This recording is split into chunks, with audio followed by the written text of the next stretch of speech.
আরে বেচারা, ডুবাইয়ের অবস্থা এখন কি খারাপ। 1 মিনিটের ঝড়ে পুরো ডুবাই ডুবে গেল। তো এই জন্যই বলে ক্ষমতার বড়াই তোমরা দেখাও না, আল্লাহর উপরে, আল্লাহর বিরুদ্ধে যে তোমরা কোনো কিছু করো না।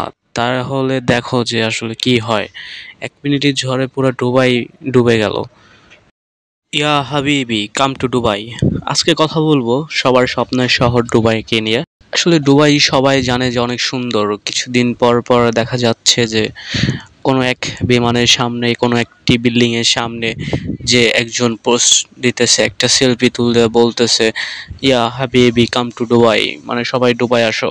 তো সবারই স্বপ্নে একটা শহর দুবাই। তো সেই দুবাইয়ের অবস্থা যে এতটাই খারাপ যে আসলে যারা স্মার্টফোন চালায় সবাই দেখে যে ডুবাই এখন পানি, প্রচন্ড পরিমাণ পানি, বন্যা হয়ে গেছে, ঝড় হয়েছে। আসলে এইগুলা তাদের কর্মের ফল, কারণ আসলে তারা আহ, এত ভোগ বিলাসিতা, এত আনন্দ করতে করতে যে তারা আসলে মুসলিম এটা আসলে ভুলেই গেছে। যার কারণে তারা হচ্ছে যে আপনার এই জন্য দুবাইতে মুক্তি মানে মন্দির তৈরি করছে, যার কারণে আসলে আল্লাহ থেকে ছোট্ট একটি গজব পাঠাইছে। তো এটা আসলে তাদের জন্য একটা সতর্কবাণী। তো আশা করি যদি এটা তারা বুঝে তাহলে হয়তো বা পরবর্তীতে আর সমস্যা হবে না। যদি নাই বুঝে তো আল্লাহর পক্ষ থেকে হয়তো বা সামনে আরো বড় ধরনের গজব আসবে।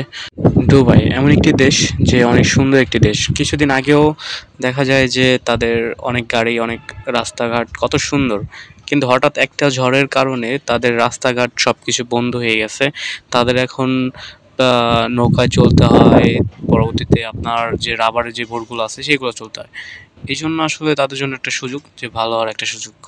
তোমাদের এখনো ভালো হওয়ার সুযোগ আছে, ভালো হয়ে যাও মাসুদ।